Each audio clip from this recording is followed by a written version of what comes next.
Bien, retomamos.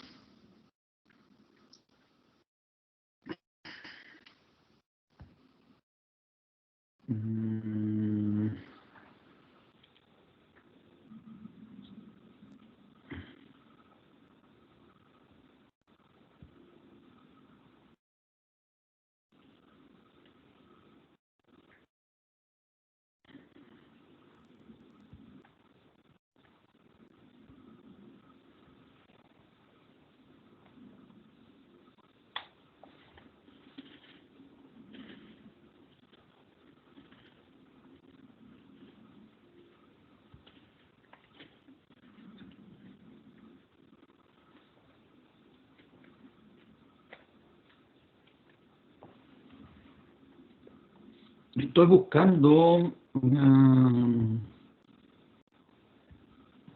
acá. ¿Cierto? Acá tenemos un típico... ¿Esto lo vamos a abordar? No, ya lo mostramos.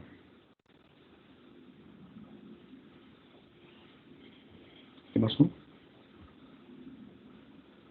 ¿Y por qué no lo abre?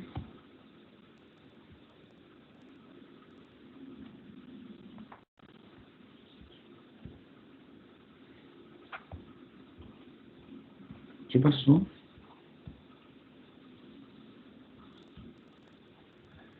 ¿Otra vez?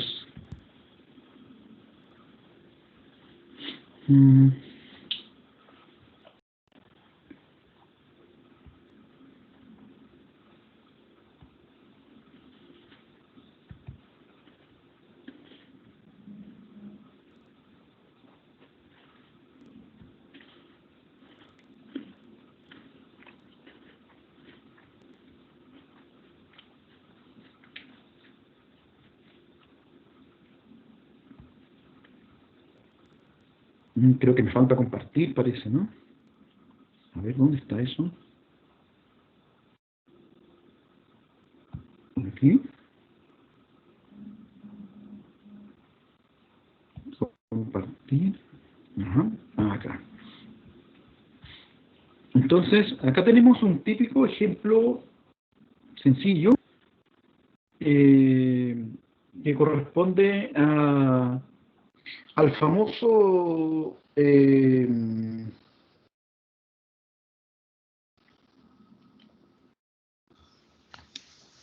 dispositivo de Cesibios, en cierta manera. No es lo mismo, pero porque le falta aquí el dispositivo de regulación. Pero tenemos un depósito, ¿cierto? Supongamos que un gran estanque tiene una entrada y una salida. Ahora, ¿cómo en particular, y esto es solo a modo de ilustrarles a ustedes, porque nosotros no vamos a hacer eso, pero como en particular este software permite establecer relaciones cuantitativas, aquí por ejemplo, que el nivel sea la entrada menos la salida, yo puedo hacerlo correr como una simulación esto. Lo cerramos acá y le decimos que corra run a simulation.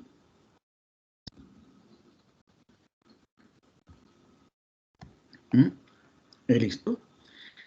Entonces nosotros podemos marcar eso y pedirle que nos dé el gráfico de entrada.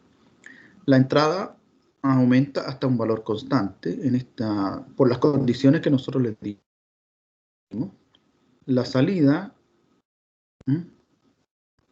disminuye la salida hasta un valor constante.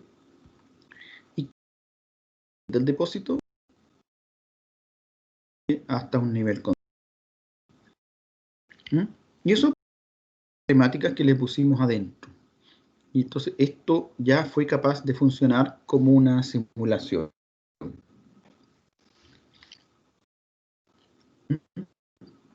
¿Hay bucles en esta simulación? No, bucles.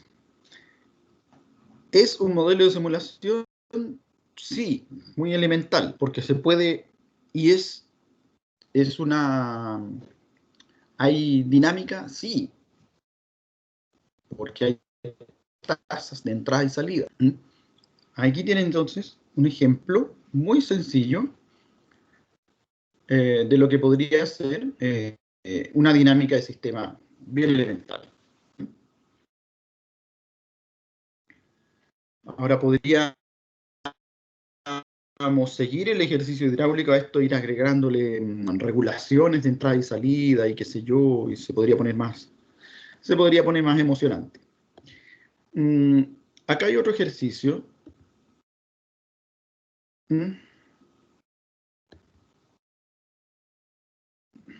¿Cierto? Esto es de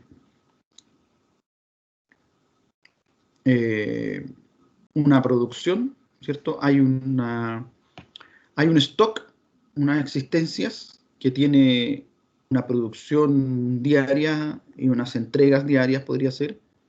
¿Verdad? Entonces estas son las tasas.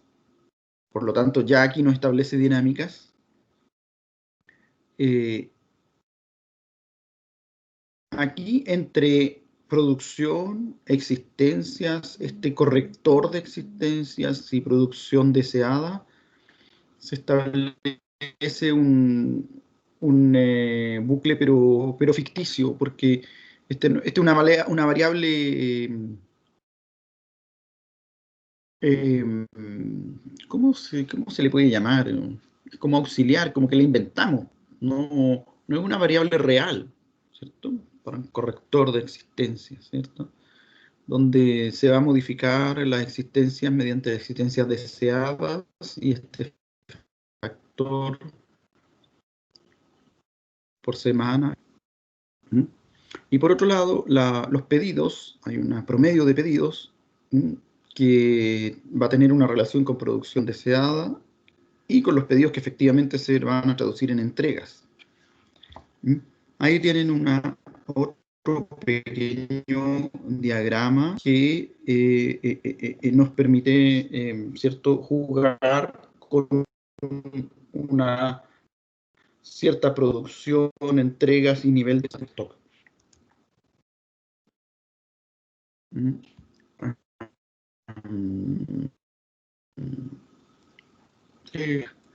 Hay otras versiones del famoso nivel del depósito, a ver si hay alguno. Claro, aquí está, puede ser, por ejemplo, modificado por un caudal máximo de cantidad. Y no sé si este sea igual.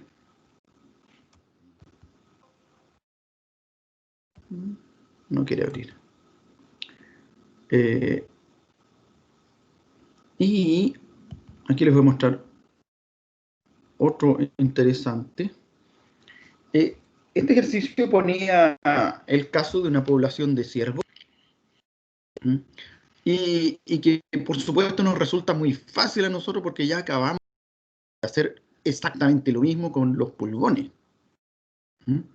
Porque aquí está la tasa de nacimientos, ¿cierto? La tasa de mortalidad, que aquí está anotada como casa, y los pumas,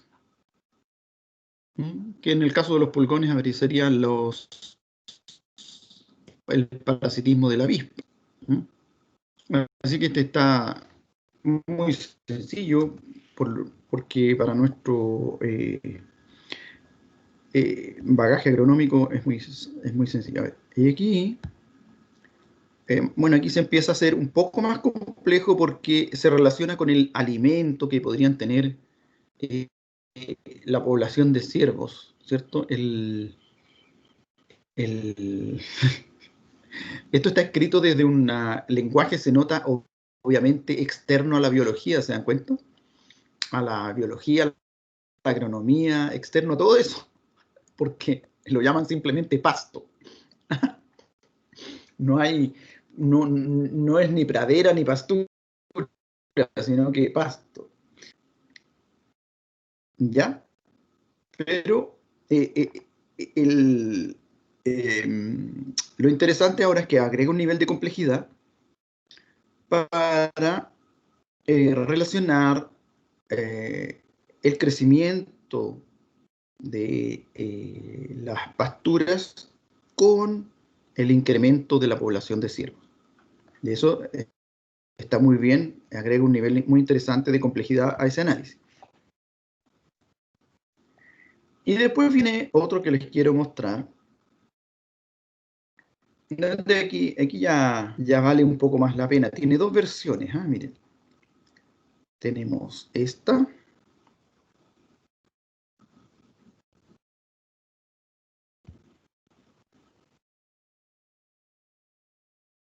¿Y qué pasó? No sé qué pasó. Otra vez.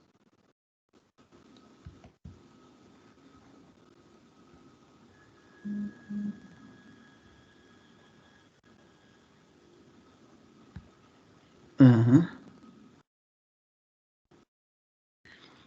Tenemos una hipotetiza o juega, intenta representar, digamos, una interpretación de lo que habría pasado con los mayas en el periodo más reciente de su historia, ¿cierto?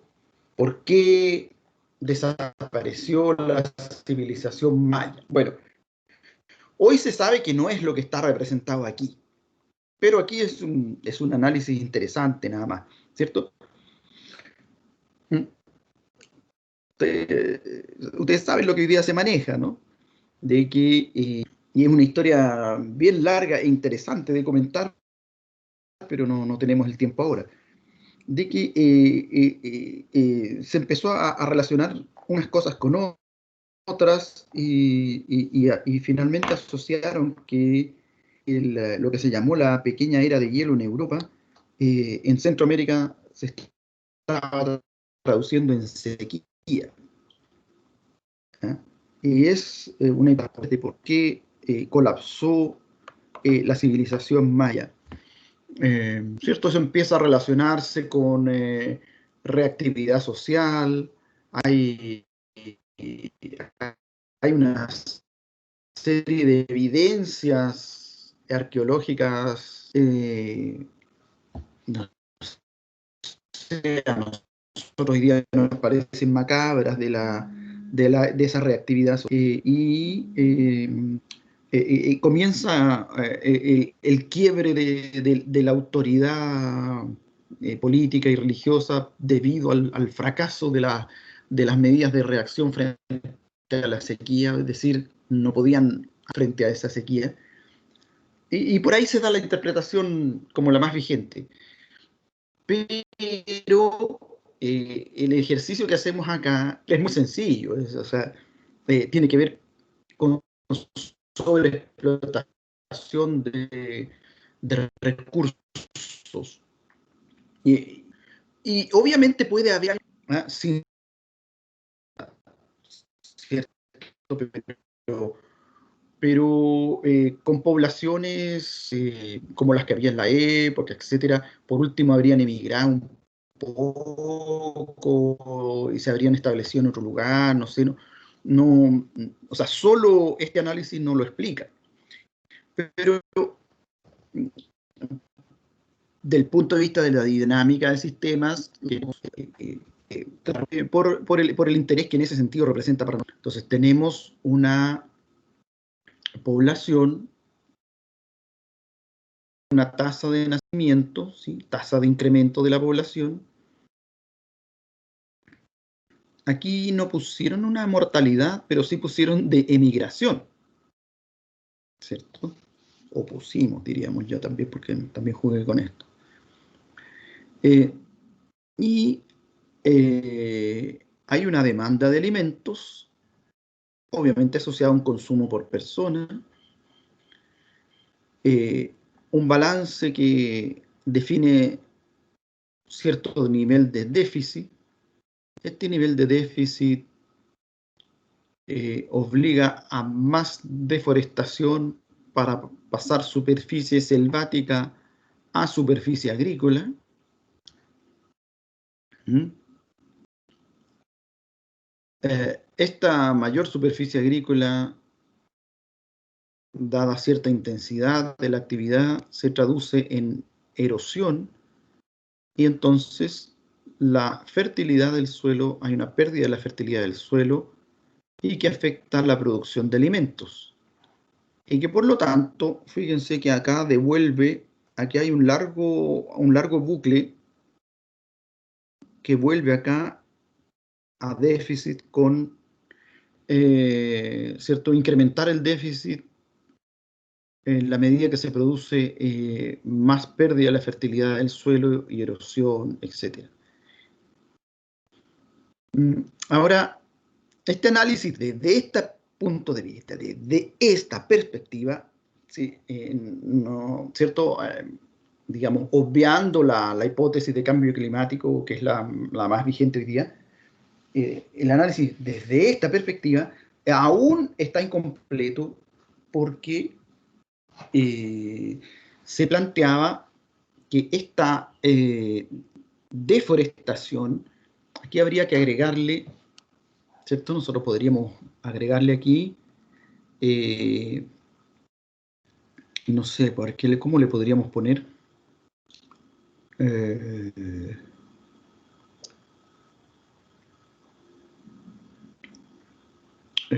Podríamos poner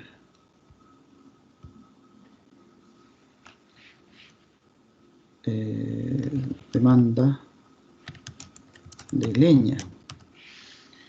Podríamos ponerlo con el tema de una demanda de leña. Entonces, esta demanda de leña va también aquí a la deforestación. Y esa demanda de leña estaba... ¿Dónde está la mano? Acá, acá. Vamos a ponerlo un poquito más acá. Y esa demanda de leña estaba... Aquí estamos haciendo la historia real, ¿no es cierto? Esa demanda de leña estaba, otra variable acá, dependía, ¿cierto?, de la construcción, ¿cierto? O no sé cómo podría llamarse, tasa de construcción, o cómo lo podemos llamar. Como estoy improvisando, no me sale siempre necesariamente. Tal vez podríamos ponerlo como, también así, como...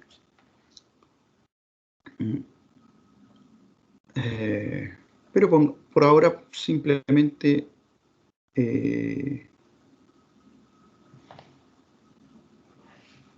pongámosla como construcción en el sentido de flujo, es decir, una cantidad anual. Y ese aumento de la construcción era lo que producía más demanda de leña, más deforestación, porque con eso ellos hacían unos procesos de quema para crear la cal con la que, con la que blanqueaban sus construcciones. O sea, eso era un adicional en la deforestación, ¿no? Y obviamente una zona tropical no es el mejor medio para estar buscando cal. Entonces seguramente tenía harto impacto esta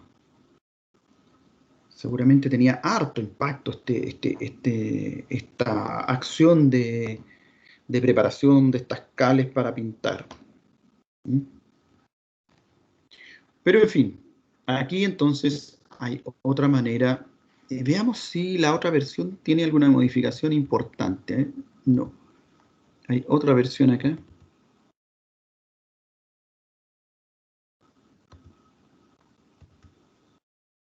Mm, yo la veo igual.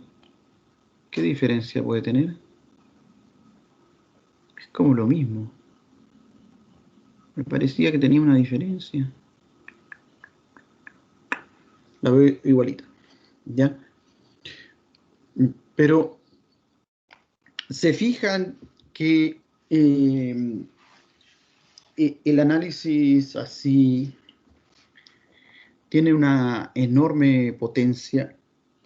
Bueno, a tal punto de que cuando la dinámica del sistema se desarrolló más, pasó pasó a incorporarse al análisis digamos, digamos, la perspectiva social, de los comportamientos sociales y qué sé yo. Parece curioso. Forrester escribió una nota al respecto, y se las voy a subir, donde él analiza un poco el futuro, analiza el uso de la dinámica de sistemas en problemáticas sociales, etcétera, varias cosas.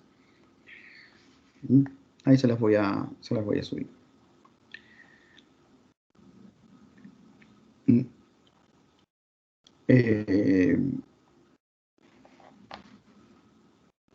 Cerremos esto, a ver.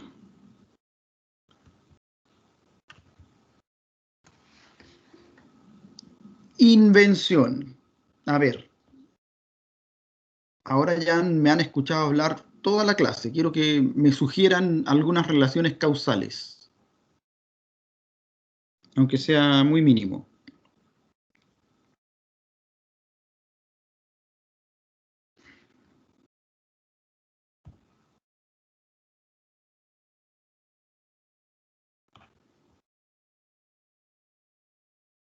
¿Mm? Sin amontonarse, por favor, de a uno, porque donde propone tantas ideas no logro captar. Ya, pues chicos, imaginen algo.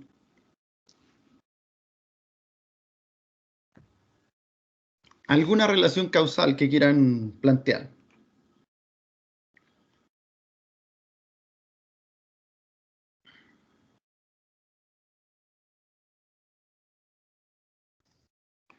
La caída de pétalos, profe. Caída de pétalos. A ver, ¿cómo sería eso? ¿Con qué? ¿Caída de pétalos de qué? No sé, se me ocurrió cómo hacer algo así. Ah, mira, a mí se me ocurre uno. A ver, mientras piensan, voy a inventar uno. A ver, ¿dónde están mis accesorios? Ah, de veras que. Miren, para que vean cómo es de obligado para que haya dinámica y crear un diagrama nuevo, yo estoy obligado a definir ciertas características de los intervalos de tiempo. Por ejemplo, inicial, final y el lapso unitario que va a tener. Puede ser cada un mes, por ejemplo, o día, hasta 100 días, o cada menos o cada más. Bueno, pero eso es un detalle que ustedes no van a trabajar, pero para que tomen conciencia, para repetir y reiterar de que para que exista dinámica, tiene que estar involucrado el tiempo. Para estar involucrado el tiempo, tienen que haber tasas. Ya, bueno, pero por dibujar diagramas solamente, es decir, aquí no va a haber, en este que voy a poner aquí no hay dinámica, solamente vamos a hacer una relación causal pura. Es decir, voy a poner tasa de riego y aquí salinidad del suelo.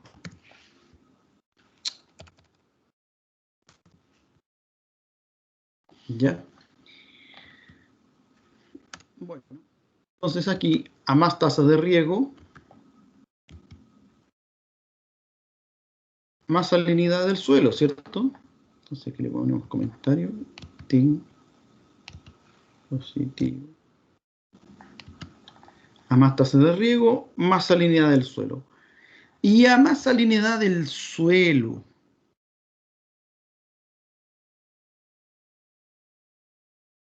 más tasa de riego, ¿no?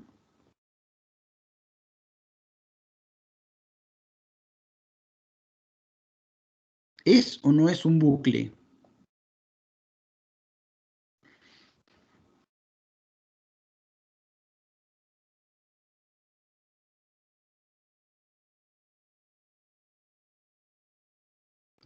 Ahí lo estoy sugiriendo, ¿eh? Así maliciosamente, ¿eh? Bueno, sí, podría ser bucle, ¿Por qué podría y no podría ser? ¿Ah? A ver, ¿por qué podría y por qué no podría? Discutamos eso. ¿En qué sentido podría ser bucle? En que, ya, cuando yo riego más, el agua de riego tiene sales y mientras más riego, mm, lo que se evapora y lo que se transpira, ¿cierto? Es agua y las sales quedan en el suelo. Entonces sí, efectivamente aumenta la salinidad. ¿A dónde me quedó el... Bueno, el signo más no es para el centro donde lo moví, es aquí. Entonces, hasta hacer riego más salinidad por eso, porque las sales se quedan en el suelo y lo que se evapora no se lleva las sales. Pero a más salinidad, una solución parcial, no total, es aumentar la tasa de riego, ¿sí? Porque con la idea de hacer un alejamiento de esa concentración de sales, de lavarlas de la zona de absorción de las raíces. Esta estrategia se ha manejado mucho en el norte, pero en la medida que el agua es limitante, termina por cobrar la cuenta, ¿cierto? Ya sea porque no hay suficiente agua para hacer el lavado, o porque en algún minuto llueve, y cuando llueve, ¿qué ocurre? Toda esa sal que se había movido empieza a uniformarse en el perfil del suelo y aumenta la concentración de sales en la zona de raíz. Eventualmente en algún minuto llueve, entonces puede ocurrir eso que es complejo.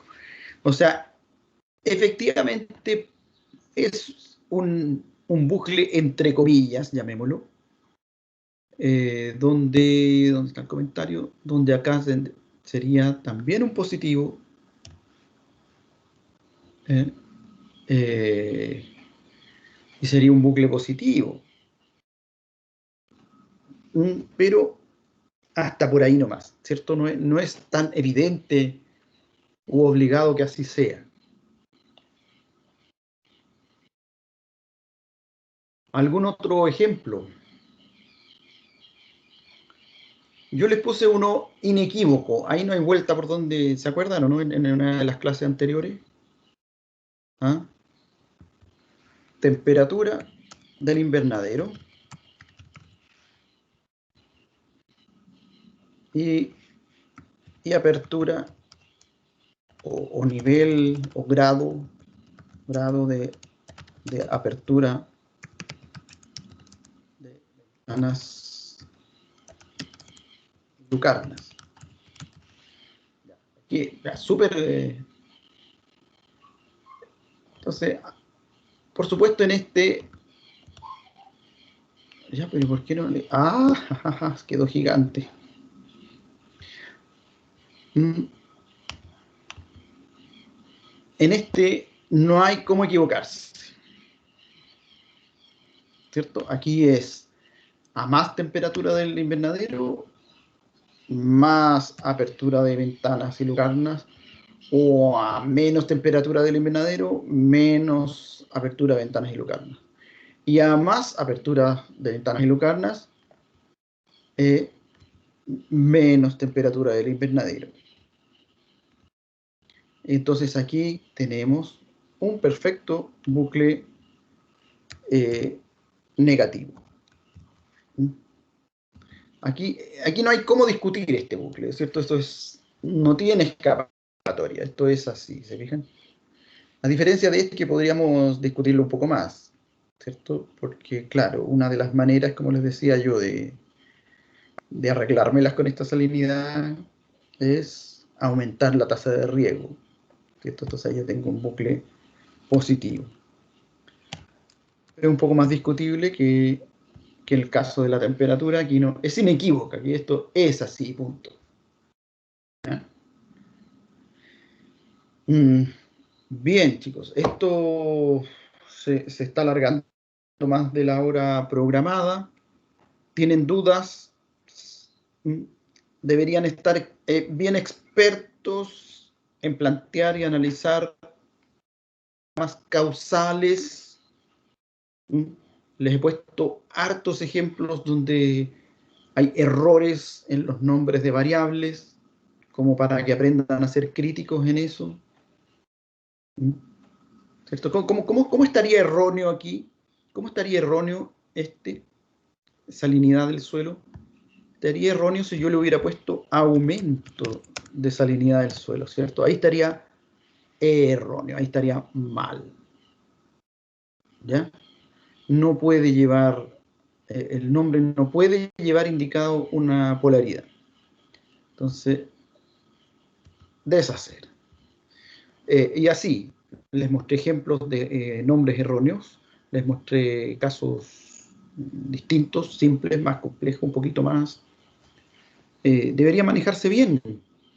Esto es o parece, no sé qué opinarán ustedes, parece muy, muy simple. Pero también requiere tener la mente bien clara, en poner variables que sean cuantificables y relacionarlas correctamente. ¿Tienen dudas?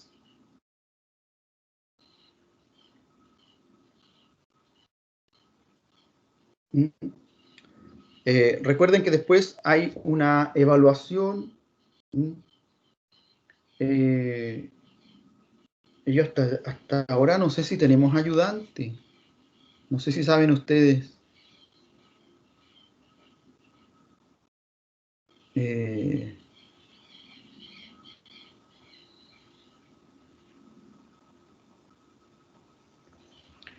desconozco eso.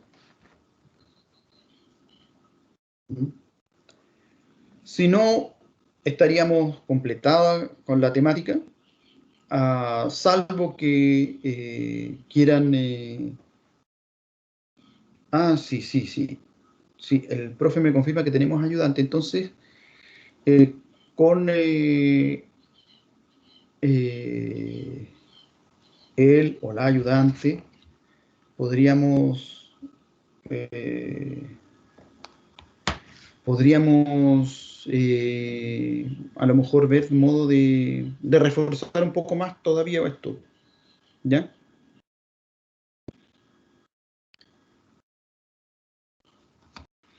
Eso. No se olviden que viene la evaluación, la interrogación. ¿Ya?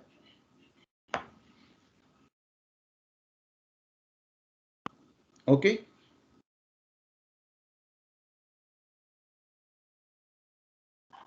Nuevamente estoy hablando solo. Voy a detener la grabación porque ya no tiene sentido que siga grabando.